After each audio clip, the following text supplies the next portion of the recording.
Welcome to the Hero Escape Podcast, your weekly escape from your estranged cousin returning home to steal your birthright. I am one of your three co-hosts, Wakanda P. Vibranium, and I am joined by Branch Shrubman and Methuselah Honeysuckle, a.k.a. Holla Back At Ya. Very nice. Very nice. All right, so if you haven't caught on today, we are excited, pumped, and enthusiastic beyond belief to review and discuss with you, Hero Escape Podcasters, the movie, the release of The Black Panther. Okay, guys, big release. It's doing great in the theaters. It's getting good reviews. Yes. Let's start off with our information. Nathaniel, give us your take. Yeah, so I went to go see it this past weekend. I had very high expectations going in. Just, I don't know why. I guess, all the Marvel movies are really well done. Yeah. I don't think I've ever walked out disappointed from any of them. Yeah. And the critic reception was no surprise. You know what I mean? Yeah. And I enjoyed the movie. It's extremely well made. Mm-hmm. There's a lot of great shots, great acting. But it did have this weird moment that I feel like I need to talk about. Uh-oh. So Nathaniel's going to make it weird. Why are you going to make it weird? Well, I'm sorry. Weird is as weird does. 2/3 of the way through, I had gone with one of our co-hosts here, Mr. Shrubman, and leave me alone. And 2/3 of the way through, I sort of leaned over and said, I feel like I know what's going to happen for the rest of the movie. Like there was almost like there was an awareness that emerged in the middle of this movie of the formula, which I had never noticed before in any of the Marvel movies. Oh. The tipping point for me was the overall structure of this movie, and as with all of our reviews, they are not spoiler free. This is a very spoiler filled review. Yeah. The overall structure of the film is essentially kind of like my opening intro. You find out that T'Challa's father, the original Black Panther, was not all he was cracked up to be. And he had found out that his brother, which would be T'Challa's uncle, had betrayed Wakanda. So he kills his own brother, but then he leaves his brother's son. And then the premise of this movie is that son comes back later on as Killmonger.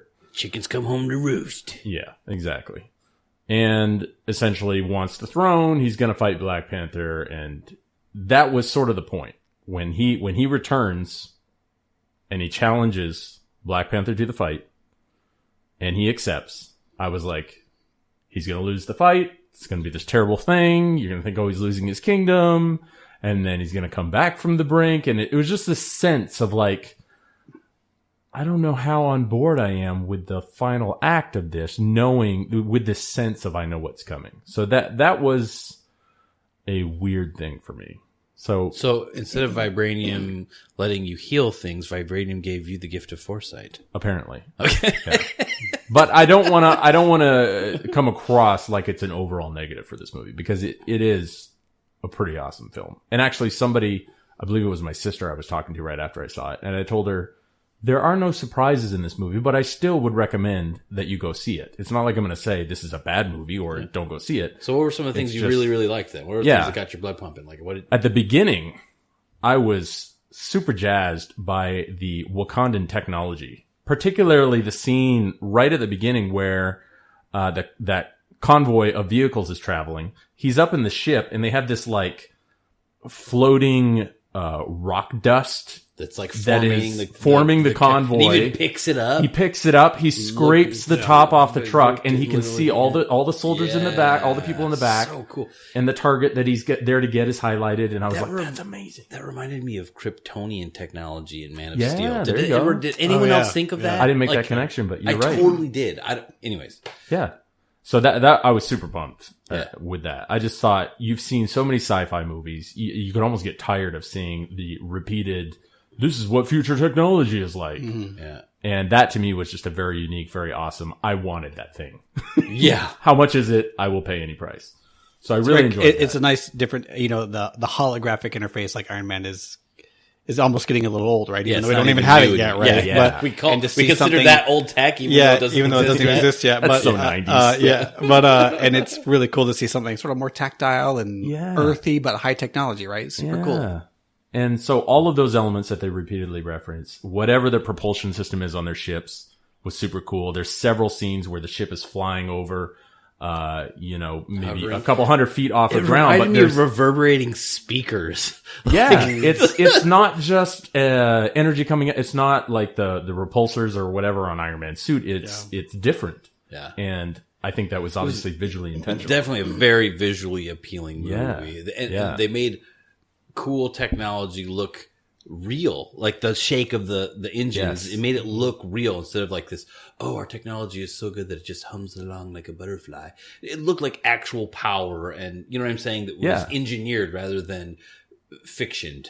You know what I'm saying? It looked like real engineered technology. It's very cool. Very, very cool. And the piloting of those ships was also awesome. And that was another thing I wanted to become real as soon as possible. This idea that you put on this bracelet that has these beads going around and that somehow is motion censored. So you're holding your hands up and then just tilting your wrists and your hands to control the entire movement of the ship. I just thought that's so intuitive and wonderful, and that's got to be a thing. But they could default set it for a guy who's a traditional pilot, right? Yeah. At the end. Yeah, very cool. Yeah. Very, John very Watson there. That was piloting that. The token white guy. Yes, that's right. We had evil white guy and token white guy. Yeah, that was it for this. Yeah. I read an article today that called him the Tolkien white guy. Because he's from the Hobbit. Oh, yeah. I didn't even pick that up. I feel so dumb now. Oh, you outed yourself in front of everyone. Earlier about how people... Oh, Dave. Oh, man. Shrubman. So overall, I mean, you felt like it was good. It's worth... Oh, yeah. I would definitely recommend people go see it. And, those are my highlights and takeaways. So awesome. That was me. What about you, Mr. Shrubman?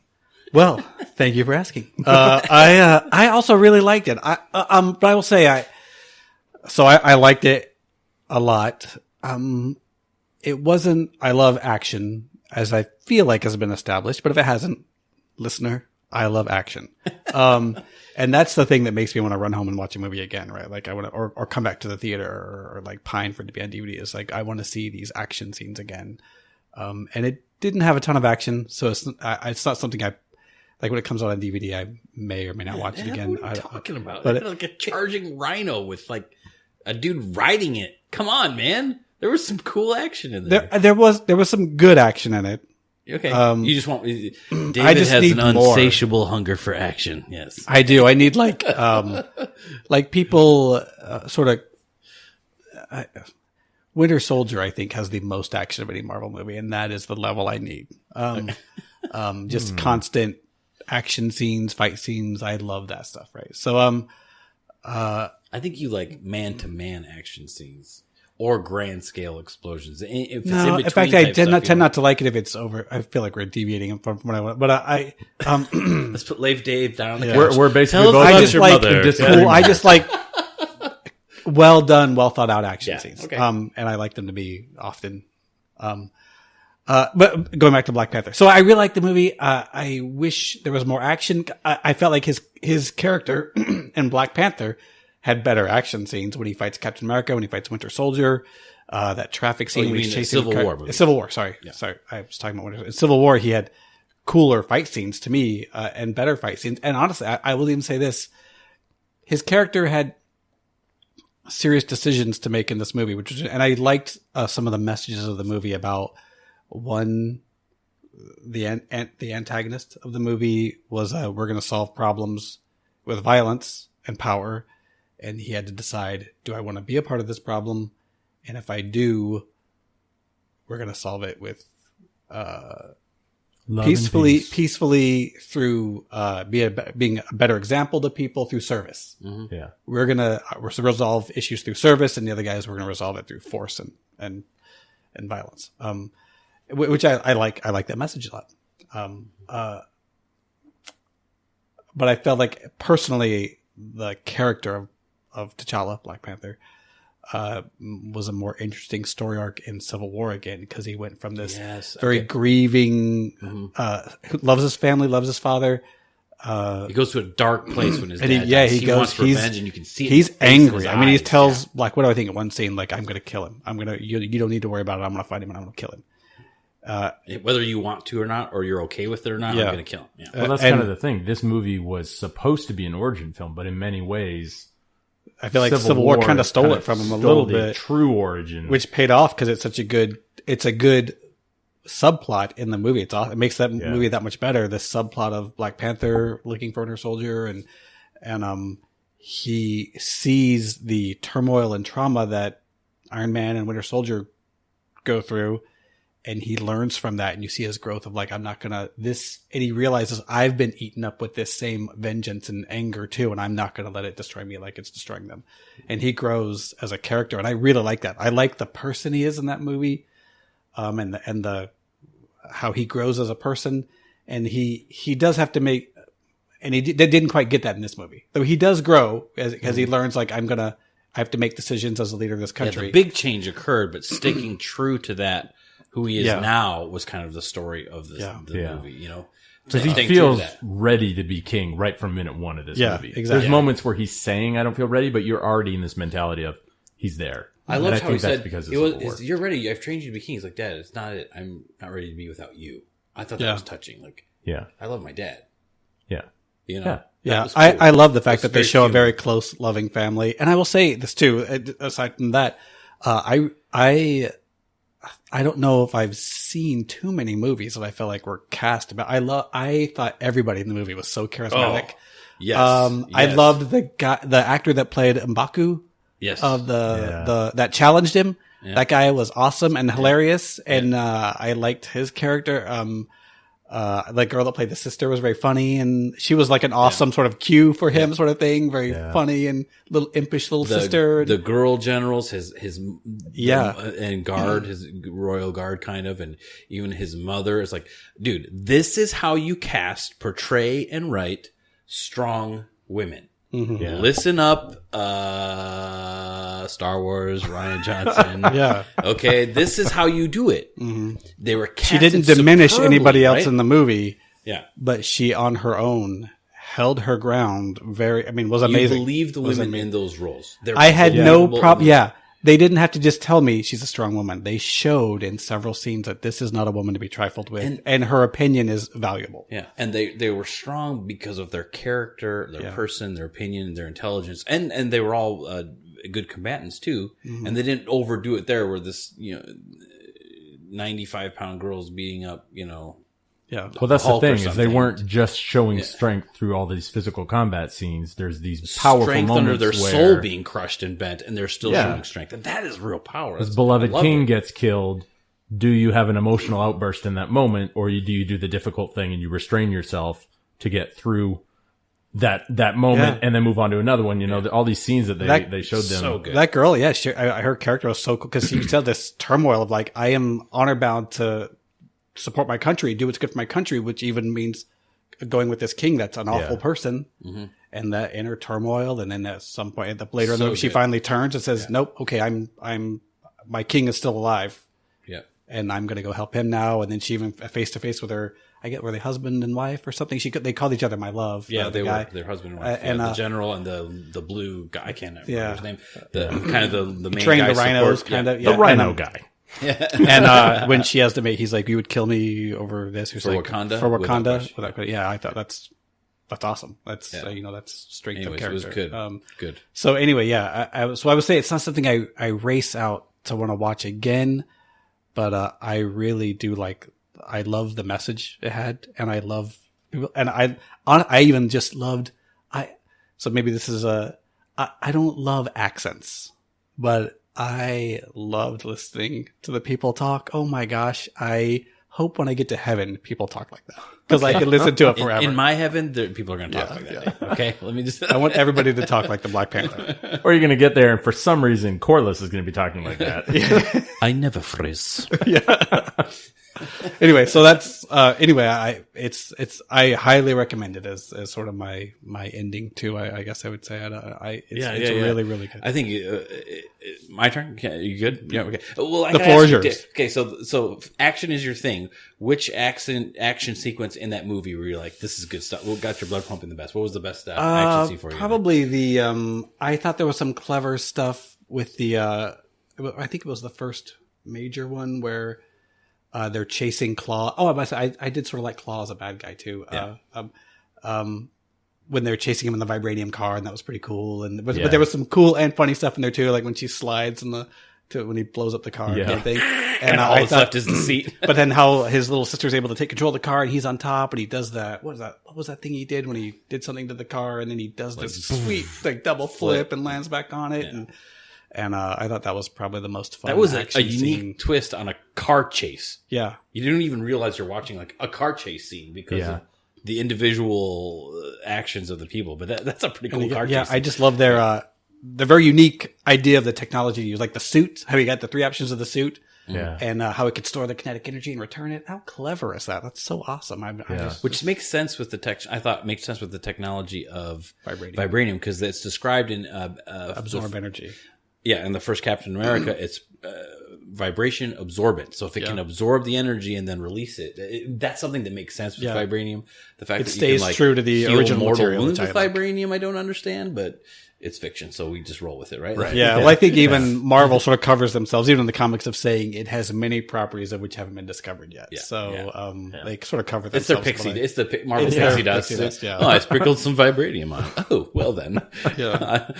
Now that I've been a good boy, I can fly. No, I'm just kidding. So, anyway. Okay, I got to spin off of what you're saying about the accents and kind of to spill into my take on it. Full disclosure to everyone, I lived for 2 years in South Africa as a full-time missionary for Wakanda. Was it Wakanda that you lived in? Is the neighboring country. And the whole time I'm in that movie and you're hearing what I call the sing-song accent of a true African speaking. And one of my fears going in is that they were going to get the accent wrong. And all the actors nailed it. As I was even surprised to see some of these actors in other movies recently with a different accent because they were nailing the African ones so well that I just assumed that's how they could only speak. And hearing that was ambrosia to my soul, taking me back to the time when I lived in South, because I loved the people and the culture there in a way I can't describe. And the people that I served and loved and helped, and there's people over there that I still know and love that I would like sell my house to help if I knew it would help. I would do anything to help these people. So it just took me back to there, and they represented Africa in a microcosmic and a macrocosmic way so correctly. I just loved it. So I love that part of it. Now I realized, Dave, you've heard me say this before. When a movie, the worst thing you can do to tell as a director or a writer is the worst thing you can do, or you tell that director, your movie is important. Right. That movie will not be fun anymore. Right. Because now it's important to society and whatever cause that this is so important to. Yeah. And what I realized in like the first, and I felt dumb for not realizing it before going in, like first 5 or 2 minutes, there wasn't necessarily anything happening on the screen, but it just finally my brain started thinking, there's no way to make this movie without it being important because of the subject matter. The subject matter is, Africa, and Africa is full of tragedy right now. And then the villain having, bringing with him racial anger. That was his motivating. That's a serious thing that's hurtful and causes a lot of pain in our present day society. So, and those are important, meaningful topics. And I'm glad that they didn't get preachy about it. But the Black Panther character was, I think, in its original origins, was kind of meant to, let's have a primetime black superhero. And so it was always, there's no way, if they didn't do this, there's no way to do this movie and have it be successful without it being important. You know what I'm saying? They could never have, if they didn't make it important, could never have been a success, and it would have been hurtful Okay. You understand what I'm saying? Like it kind of had to be approached as this movie is important. Okay. Which, like I said, I think, so it's not the funnest movie of the Marvel series. Thor Ragnarok was more fun, even to the point where I wish it was less fun, right? Because I wanted a more serious Thor Ragnarok.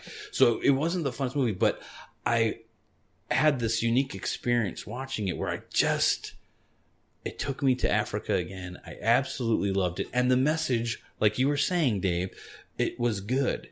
And I'll tell you, all this hate and I love the scene, and I wish they had fleshed it out a little better, because at the end of Civil War, like you were saying, he said he sees how Baron Zemo, the guy who so twisted that he got Captain America and Iron Man to fight each other out of spite and revenge, and Black Panther says revenge and anger has turned you into this bitter, poisoned your soul, and I'm not letting it poison me anymore, right? And I almost wish that he had reverberated that message to the antagonist of the movie. You're letting this bitterness and hate, which he doesn't say your bitterness and hate is coming from nowhere. He's not saying it's not valid. He's just saying whether you've been wronged or not is irrelevant to the anger that you're building up inside of you is destroying who you are. Right. And it's destroying people around you, and it's bad. And so he makes that point. I almost wish he had made it a little bit stronger when he's kind of debating him and at the end. But it's powerful stuff. And so it's a powerful story. So, and not every superhero movie does need to be fun to be a good movie. Like Dark Knight, that's not a fun movie at all. I watched that movie and I'm exhausted. You know what I'm saying? Joker is so messed up, you're exhausted. And so it's good in a different way than fun. Okay. Yeah. So, I almost wished when I went in to watch it, I was like, this is going to be good in a different way. Like Dark Knight is a good movie in a different way than, Thor Ragnarok or a Guardians of the Galaxy movie was. Okay. So, but it was good in that it had these powerful concepts, and thankfully they didn't in my humble opinion, didn't over politicize it or anything, but they just said, evil is bad. And if you let evil into you, it only breeds more evil and makes you miserable and sad. And there's this scene in there that I love when the bad guy, Mr. I've got all these scars from people I killed and I wear it like I'm so proud. Right. He gets this in contrast to the beautiful scene where T'Challa gets to see his dad. And there's just like, dude, if you could see your dead dad again, like how, right. You know what I'm saying? How beautiful. And he gets to see his dad again, and they share some meaningful things. And he says, Dad, it's just like, what do you mean you're not ready? I've prepared you. You're good. I believe in you. He's like, Dad, no, that's not it. I'm not ready to be without you. Right. And you're just like, oh, this is a guy grieving for the loss of his father who he loves. Right. Fast forward it to the villain who now steals the throne. And he has this scene to go back to his dad. And remember, it's the loss of his dad that has hurt him so bad. Right. He's molded the rest of his life with rage and anger and revenge. And you see, he embraced it. And he went on this long path of death. All because of this event. And then he gets to see his dad again. And it's not majestic. And even the dad's like, no tears for me, son? He's like, well, people die. What up? You see how that anger and that revenge, it takes from you way more than it can ever give, right? And so that's why it's a good movie in a different way. You see what I'm saying? And this message is so this was the event that he was going for. And that revenge, that hate it takes your ability to feel love, joy, and happiness, and it kills it. And I don't even know if the writers were smart enough to realize that's what they were telling, but it was real. You could feel in the moment how his response to I'm too hard and tough. Like, well, I think they were. He cried, like you could tell he was there, and I almost feel like that tear. The bad guy, when his tear falls, it's like I cry for the part of me that's dead, that's not experiencing what I should be experiencing, being with my dad again. You almost feel like maybe that's what it was, and so there's powerful stuff in here that I really liked, which I think they achieved because, like you said, there's a temptation when you know a movie's going to be important to be preachy in the writing. Mm-hmm. But I think that the correct way to go, the way that I think that they did, is to write the movie to be true to the story itself, to be the best version of the story itself, but to leave the impact to the performances, to the actors. Mm-hmm. Yeah. And not to try to sort of put in all kinds of dialogue to make sure people are getting the point and shift the plot around, Ruin Johnson. Yeah. You know, to make sure people are getting the point. Yeah. Whereas in this one, like you say, I mean, it has such an impact because it's subtle in terms of the plot. They're not beating you over the head with it, but then you have these amazing performances that drive home all of these key points, and it has the impact. Dude, and it's honest. And that's, I feel like, good storytelling, right? Because there might be people watch the movie that don't, like kids or some people that might not pick up on any of those, the plot there and the message, but hopefully people that do watch it, hopefully they do see that the story and the actors do tell the story of that this anger and violence is not a way to happiness, and that, you know, leading by service and and family and that sort of thing is the way to happiness. I got to make a comment too, because you said about how well it was acted. Michael B. Jordan, the young man playing the villain in this one, we saw him. If you saw the most recent version of the Fantastic Four, he's the Human Torch in that. Mm-hmm. Oh, really? Yeah. Captain America was the other Human Torch, who is now Captain America, Chris Evans. But anyways, you can see you see his performance in there, and now as this bad guy, and this actor has got wonderful range and ability. And I want to say he did a fabulous job being the villain in this movie. Completely, you feel his anger and his rage, and he does a very good job playing the villain. And so does and getting back to the accent, the other villain, Claw. That was the other thing that brought me back to my time in Africa. Just I'm in love with the people of that continent, because the white South Africans sound exactly like him. Like Claw? There's different, like we have a North and a South and an East and a West accents here, but the Claw guy is very South African, so it's still an African accent. Yeah. It's a South African, like the white people. It is actually still, so it just completely, and his brand of silliness and humor, it was just like so spot on. I'm like, dude, this guy has spent time with South Africans. Oh yeah. Like so they nailed it so well on so many levels. And the other part where I felt like they did Africa correctly, and that was a good message, is that, look, Africa and the world anywhere, like, it's a constant place of war and bloodshed, and people, inhumanity to man is displayed throughout the continent. It's very, very tragic. And they show that that's happening with or without European influence. It happens. Okay, tribe against tribe. There's no European or North or Western culture influence. It's just it's tribe against tribe violence. And one of the things that shows, the other good message of that sort is, this guy's like, no, we're gonna, with our weapons and technology, we're gonna wipe the board and reset it, and this time we're on the top.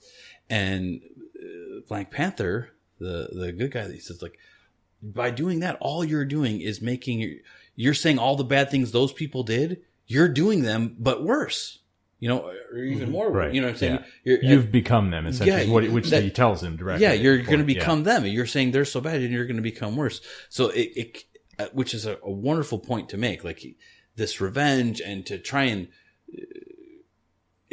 get that revenge, like somehow that makes the world better now. Now we're fair. No, it just makes both evil. Mm-hmm. Right. Yeah. You know what I'm saying? Yeah. Both actions are evil.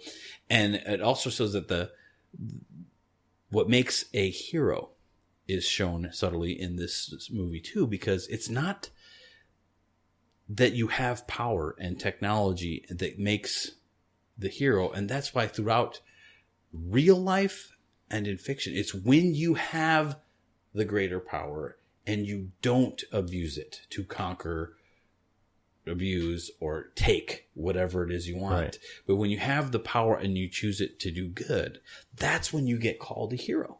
Mm-hmm. But the other half of that was they were highlighting at numerous points in the movie that they had all this good and they weren't using it for good either. They were using it for themselves, but not in terms of aid. Right. And so the good they were trying to accomplish was, we don't want this to go and make the world worse. Right. We also, we're a small country and we don't want to be overrun by the bigotries that exist and the evils and the blah, blah, blah, blah, blah that exist out there. But now they felt self-sustaining enough, strong enough as a culture that they could resist outward influence and now engage with it, right? Probably what I like, the part that I like most about that I enjoyed that part of the character of Black Panther, that he had this, it's a very tough decision to think, do I share and it's not me sharing my resources. I am now speaking for my country. So any bad thing that comes from this, I have visited on my countrymen, right? But so do I try to help people? Because maybe that'll work and maybe it'll be a great payoff and we will influence the world for better. Or do I just end up opening ourselves up to trouble? Like someone said, the troubles of the rest of the world are now visited upon us. And so that's, I enjoyed sort of that. What to say? Where do I go? How do I do this? Yeah. Some great men once where I opened my eye, made a comment to me, if there's things, we should all love our cultures and our families, whether it's we should be proud of and love the cultures of our communities, our countries, and our families. But if there's something in any of those groups that you identify with or belong with that isn't good or isn't making you better, then even if it's a tradition, if it's not making you better and it's in fact making you worse or keeping you from becoming a better person, you should probably get rid of it, right? Even if it's tradition, right? And I think that's part of the struggle that Wakanda is having and the character Black Panther is having through there. It's like, oh, the tradition is that we don't go out, or tradition is, and that reminds me of another thing that's what I observed in living in Africa. So that, like, even in Wakanda's place where they have all this technology and they got this technology, they can do all these cool things, yet they're choosing their next monarch by a brawl. Right. You know what I'm saying? And there were strange dichotomies like that you could see, that I saw in the culture, like things that were really good, like when they have faith and do the right, man, they do it with such a pure heart that's why I'm moved by the people I met there, that I want to emulate and become like them. But there are odd things like, dude, it's time that maybe you revamp your tradition, that you don't choose the next leader of your country by a street brawl. Okay, maybe that was not a good idea. Yeah, I think I leaned over. Change, right? I think I leaned over to Nathaniel when Black Panther's losing the second fight. I think, but democracy doesn't look so bad right now, does it? But even then, I don't know. No political system is without its flaws. So you don't. Yeah, maybe that's how you choose who gets the Black Panther powers, but maybe not the king. Back in the day that made perfect sense when you were a warrior society, but maybe so. But so there's a lot of things that I thought that were very good story elements, even though, like you said, Dave, the story arc, the character arc wasn't different. I think the themes of the movie were well done. I was very, very much moved. I want to see it again because I almost felt like I was almost watching it with rose-colored glasses and butterflies inside me, because it was taking me back to that magical time when I blood, sweat, and tears lived in Africa doing hard work there. And I almost want to watch it again and try to watch it like a normal person. I don't know that I will as soon as I hear that accent again, but I really, the more I think about the movie, the more I love it. So I was really hoping in the comics, the X-Man Storm, Aurora Monroe, and Black Panther become an item, and even eventually get married. And I always really they get married, in the comics, and so I really liked that. And I was a little disappointed that they sort of generated a girlfriend but I mean, whatever. I'm happy for Black Panther if he's happy. But I just thought it would be really cool if there was some Easter egg. If there's some Easter egg about the X-Men Storm, and maybe. I thought that'd be but they don't have the right. They can't bring in X-Men because they're still trying to close that. But it makes perfect sense for him to have had a childhood crush or something. I mean, it fits. Yeah, it wasn't like contrived or anything. Yeah. It totally fits. Yeah. All right, let me ask you guys, now that we've sort of had our overall post-credit scenes, mid-credit and post-credit scenes. This movie had both of them. So you kind of go through the, what I call the visually stylized part of the credits, and then you get a scene, and then you go to the black background, boring credits, and then you get another scene. What did you guys think of the post-credit scenes? I'm going to jump in right here real quick. Yeah, Dave. I like the scene at the end when he does make his announcement of his decision to what am I going to do about the future of my country. But when he says, we're gonna announce our help to the rest of the world. But of course, everybody in the world thinks that Wakanda is a third world country that just are farmers and that sort of thing. And so this guy he says, what does Wakanda have to offer? Like that. And of course, we're all thinking like, you're going to look so dumb in a minute, right? Yeah. But then Black Panther just kind of smirks, right? I should say T'Challa. He's not Black Panther all the time. So he just kind of smirks and then end the scene. I'm like, oh, I feel like that would have been such a cool time to throw it back on that dude for T'Challa to show just the bracelet things they had, just one aspect of the bracelet thing, just some technology that the world doesn't even know exists. Yeah. Some small thing that is small, easy technology by Wakandan standards, and to take that guy back to say, oh, maybe I don't know what I'm talking about. So and that would have been I was totally okay with that scene until you brought that up, and I thought, wouldn't it have been so clever if while the guy's asking the question, he was looking down at some like wrist screen and picks up the little truck like we talked about. Yeah. You know what I'm saying? Oh, I'm sorry. What were you dumbing? You know? Yeah. Or even just thought for sure pops up a holographic image of something. The mask. Yeah. Just the mask over the suit collar. Yeah. I just thought, I'm sure they could have demonstrated some technology that the world doesn't know exists. Would have been kind of cool. Project the holograph off of, but a ring or something. I mean, it was fine. The close up on his face, like, dude, like the smirk was good. It was good. It was very subtle, but I guess I wanted a little more than that subtle. I wanted it to go back. Boy, you greedy little boy. I wanted it to go back on the guy that asked the question. I wanted him to feel sort of dumb for asking the question. And, and then there was the, sorry. Sucker please. Yeah. Yeah. I don't know. So did anybody else have any, and then there was, about that scene?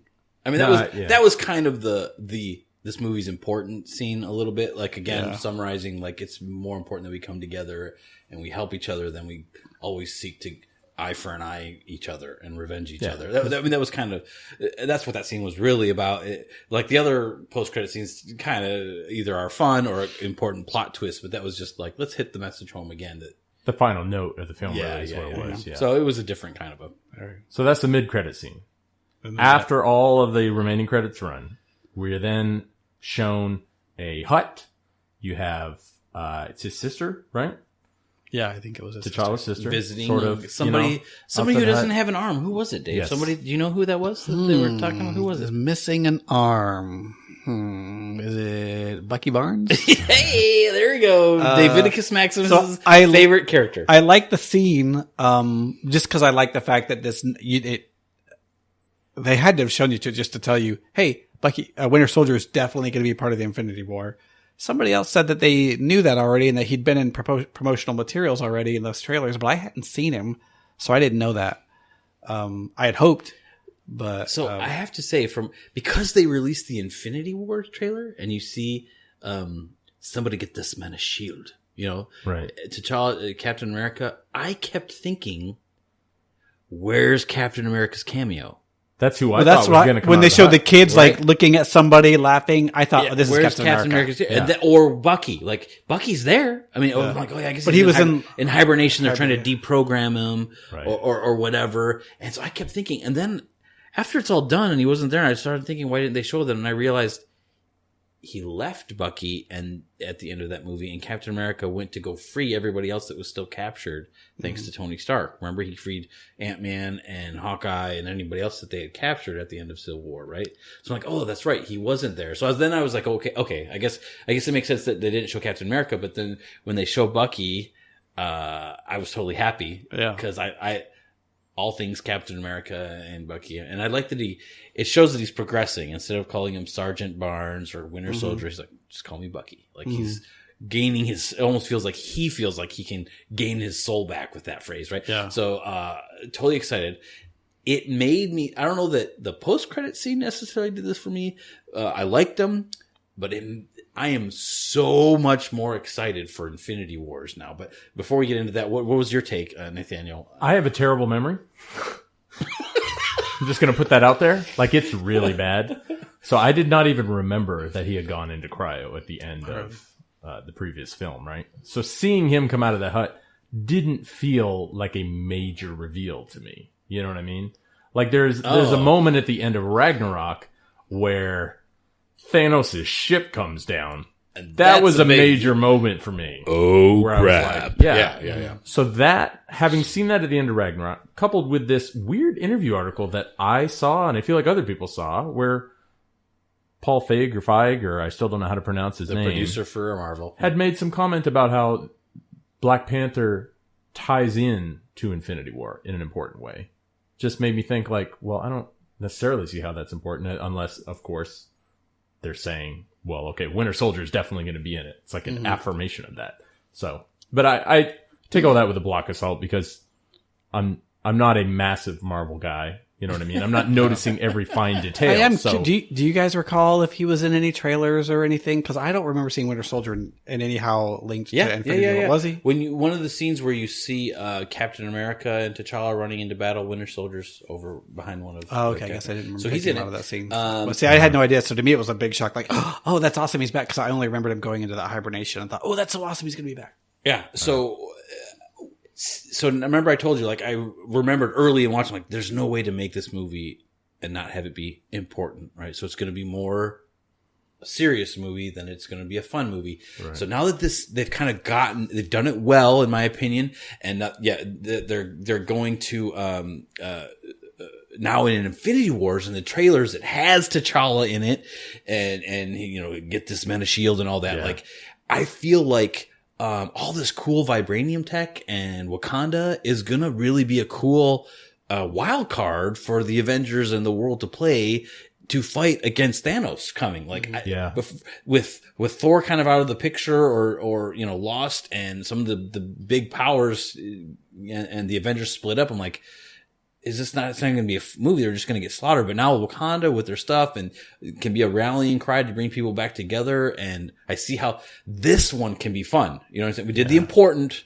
Black Panther. Now we can have a fun and awesome action-packed Infinity War. So I'm super stoked for Infinity Wars right now. There's no I'm words so excited for how, because in the comic book world, the source material, Black Panther is not a big player in that story arc of Infinity Wars for whatever reason. I don't even know if there's a particular reason. I think, I think it's because Thanos gains the ability early in the story arc to kill people at the thing, and he literally wipes out half of the universe life. And Black Panther is one of those. I think he's one of the ones that so he's not in the story arc. Wow.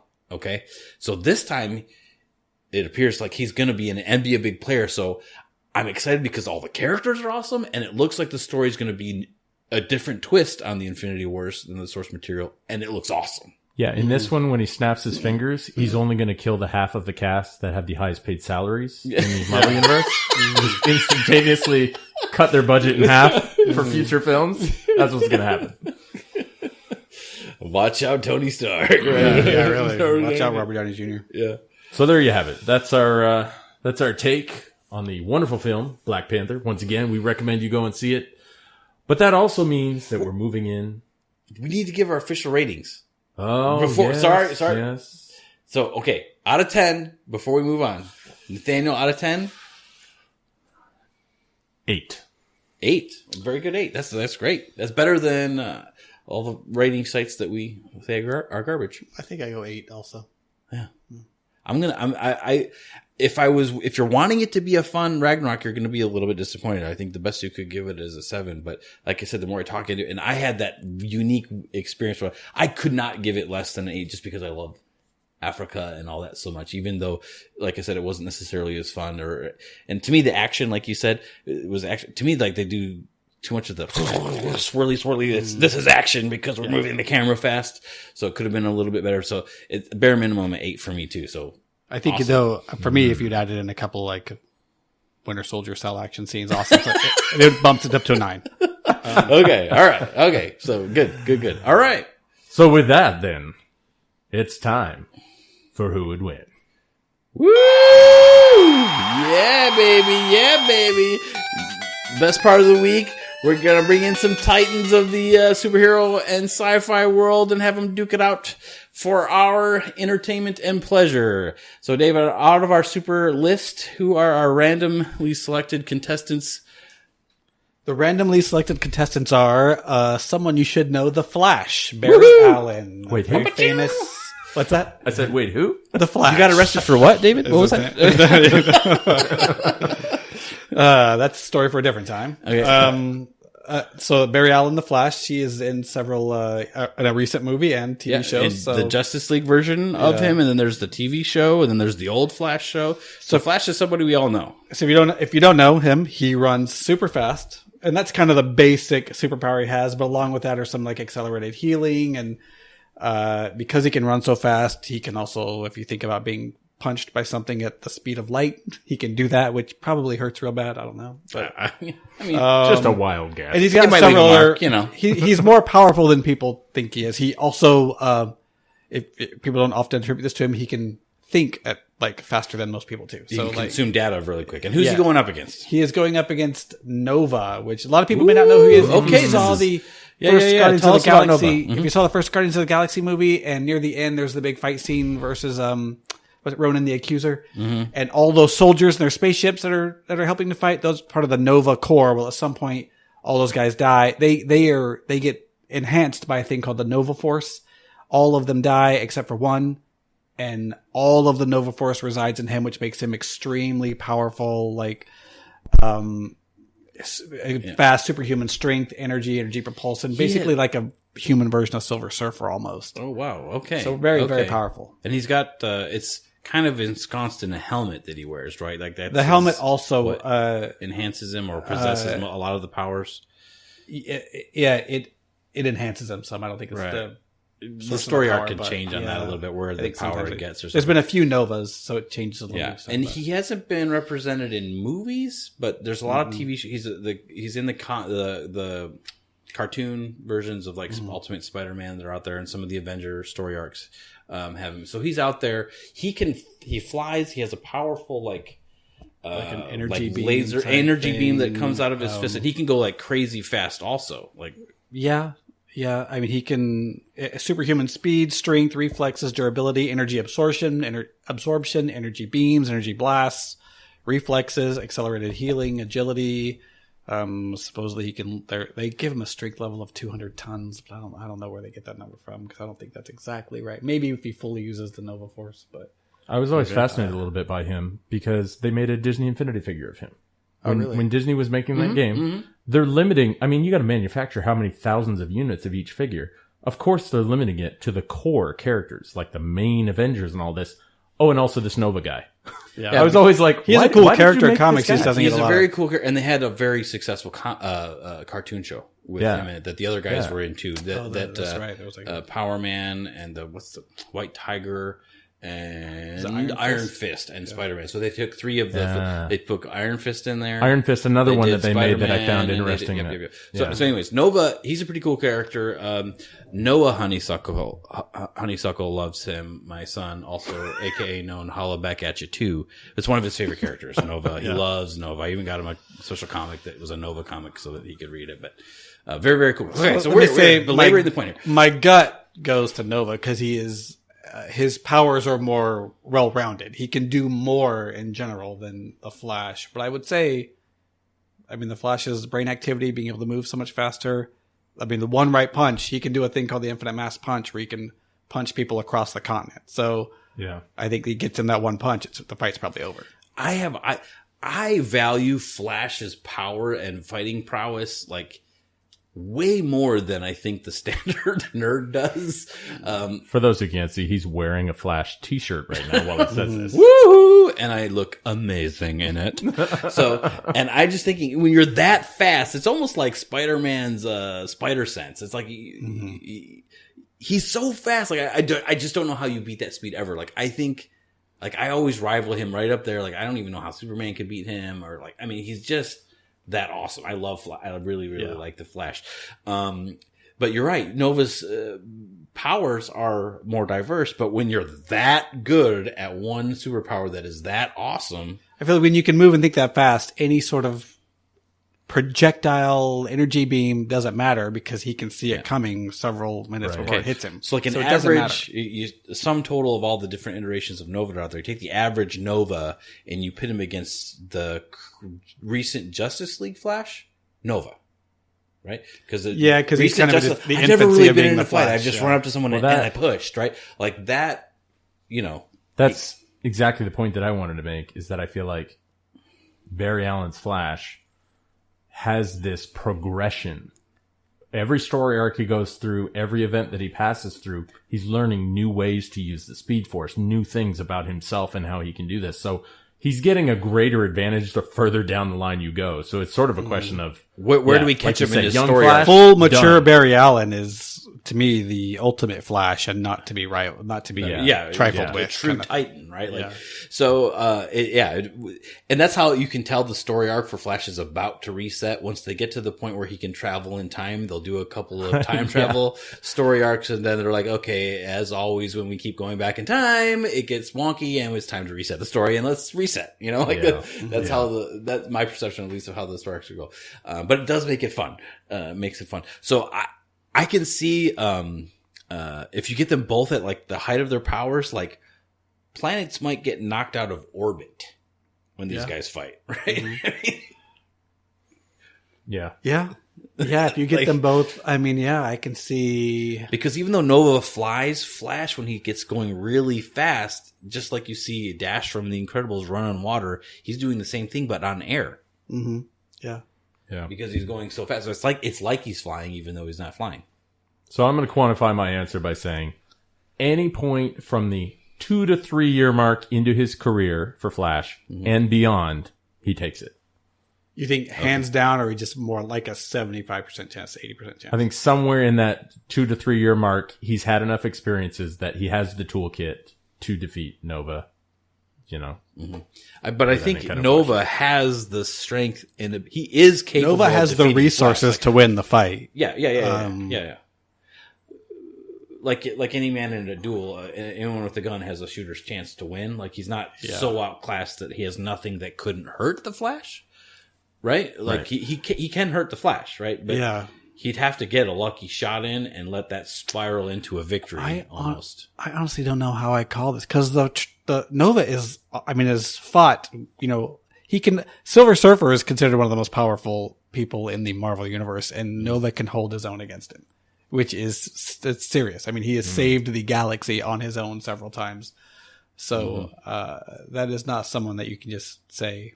Yeah, but is it like Luke Skywalker in an X-Wing saving the galaxy, or Luke Skywalker defeating the Emperor and Darth Vader saving the galaxy?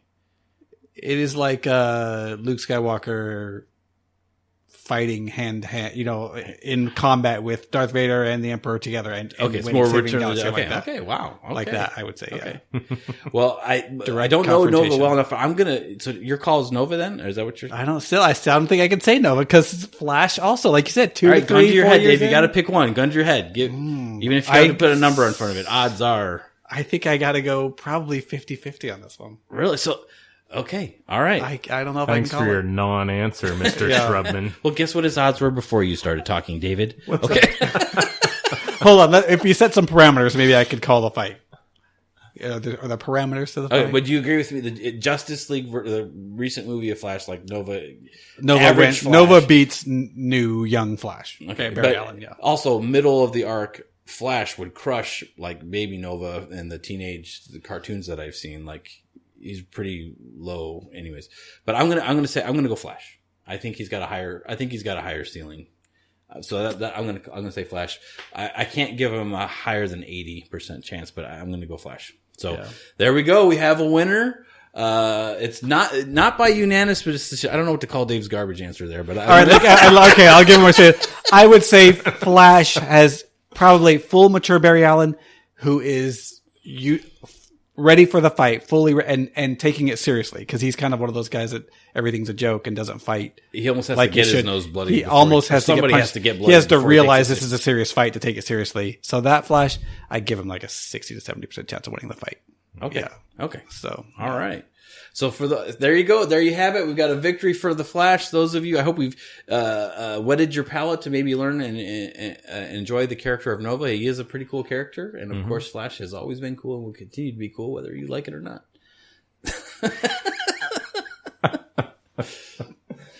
Well, that's it for us this week. Another episode in the can. Thanks for joining us, and we will see you all next time. Bye.